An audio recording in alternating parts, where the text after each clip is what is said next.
You guys don't believe in like men providing, then can you please tell me why when you get married, why is it the father that gives away the daughter? Why is it typically not the mother? Why is it the father? I'll tell you why. It's because he's handing off his responsibilities as a man, as a protector, as a provider to the man who is now her husband, who is now going to take over that responsibility of being a provider and a protector. So I don't understand why you guys don't understand why men should provide and protect.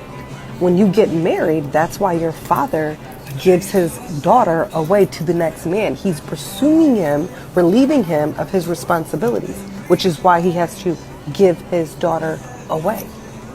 Where did we lose that as a society? Where did we lose that? Why is it a conversation all of a sudden? I don't understand.